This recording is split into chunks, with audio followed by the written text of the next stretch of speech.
Let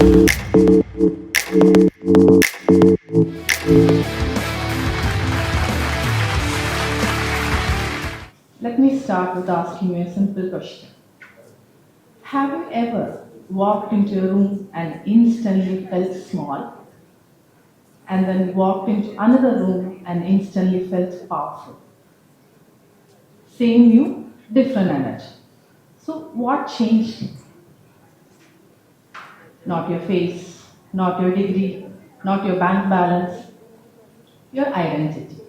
I am a doctor, which means I was trained to believe in evidence. But over the period of time, I realized something very shocking. Confidence is not a personality trait, it's a biological state that's triggered by identity. So today, I'm here to show you where medicine meets who you believe you are. When I first became a doctor, I just had this very simple thing in my mind. I just don't want to treat the problems or the concerns or the diseases. But deep down, I always wanted to be a people's doctor. Not the kind who prescribes and moves on, but the kind who listens, who sits with them, who remember their name, who notice their hesitation, and who treat the person, not just the problem. And something interesting started happening. Over the period, people, my patients used to come back and talk like, Doctor, I don't know what you did, but I feel lighter. I feel happier. I feel more confident. Sometimes nothing had dramatically changed medically, but something shifted how they felt about themselves. That made me curious, and that curiosity still lives in me. Because what actually happens when confidence changes? I'll tell you a simple example. Imagine you decided to buy a red car. From the next day onwards, you started seeing red cars everywhere, on the road, in the signals, in the parking lot. Does the world produce more red cars? No, right? Because your brain decides red car matters. Imagine. Now think about your identity. If you deeply believe that I'm not attractive, I'm not capable, I'm not lucky, your brain will secretly collect proof, that quietly collect proof. Meanwhile, if you believe I belong, I am guided, I'm lucky, I'm capable, your brain will give opportunities, they'll give possibilities, they'll give encouragement. So this is not magic or anything. This is just pure nervous system which accepts and adapts how we think. And confidence is not about changing the world.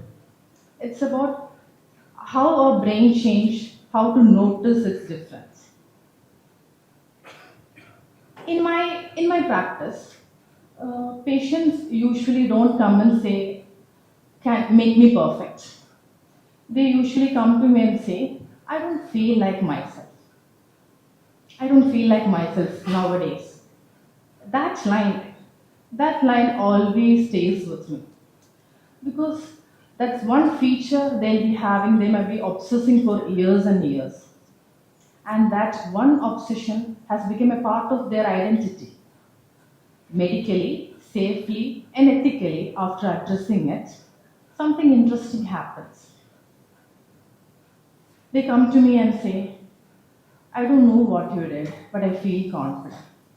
Because they speak differently, they move differently. They don't just look differently, but their entire body language look differently. But did I even do something? No. Did I inject something? No. Did I inject confidence? No.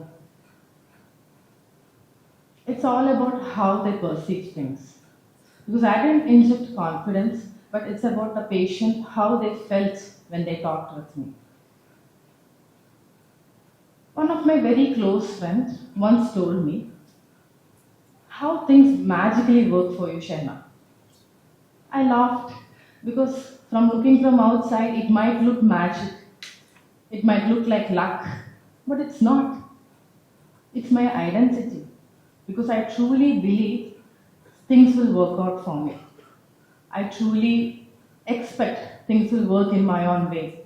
I genuinely think that it will fall in its own places.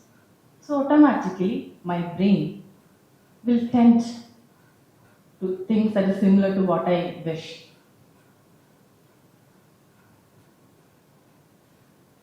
And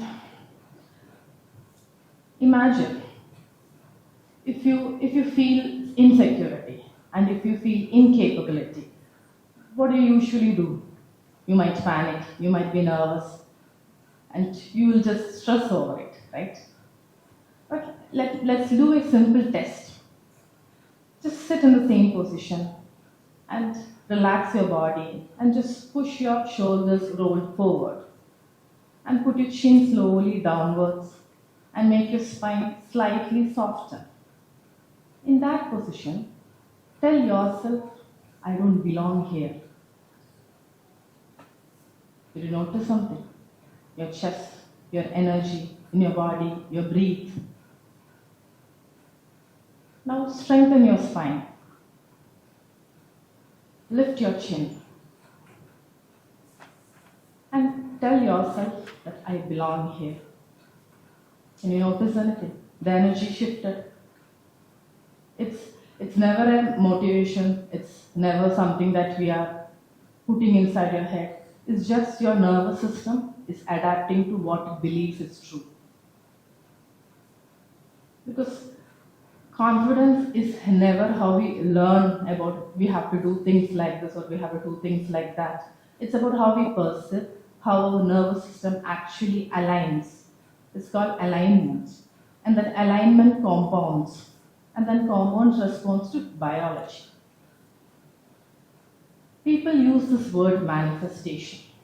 For a long time, I avoided that word because medically we believe we are trained to see and take evidence. But what I have observed is when someone truly believes something about themselves, when they believe that they can do this, then they hardly believe that they will acquire this, automatically their brain will adjust to the line which is the belief. And that the brain actually works according to that. And if you expect rejection, your body tightens. If you accept opportunity, your body softens. You speak different. You can hold eye contact for a longer time. Hesitation becomes less. This is not anything else. It's just your brain is focusing on what it feels safe or what it feels connected.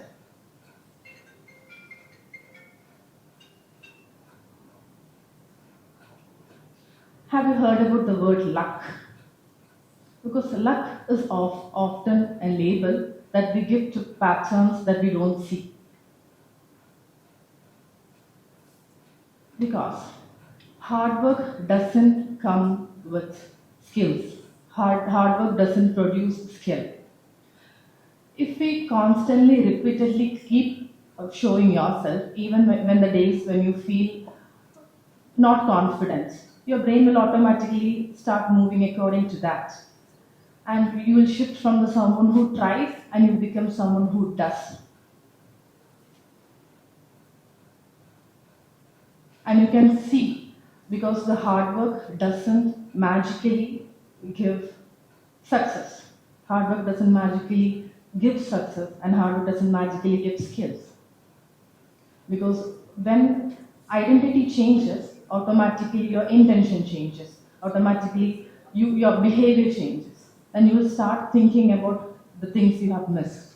You will start acting according whatever you have missed. You talk in places where you have kept silent. You take opportunity where you have kept doubtful. You take chances where you have felt insecure.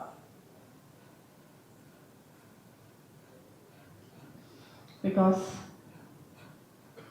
then when we are taking chances and when you are taking opportunities that we have avoided, then when you're taking chances, automatically your brain will align together and the alignment will give compounds and that compound matter, that alignment matter, and that is where perception happens, and it will, biology flows.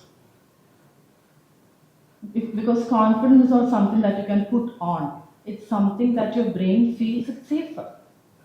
And if confidence is not thing that you have or not have, it's something that it flows throughout your body. It's like cellular. It flows throughout your body. If you have learned to being insecure, you can learn being secure. If you're being doubtful, you can learn about being capable. The same brain that wired fear can wire strength. The same body that feared about tension can learn safety. The same word, different filter, different perception, and different biology.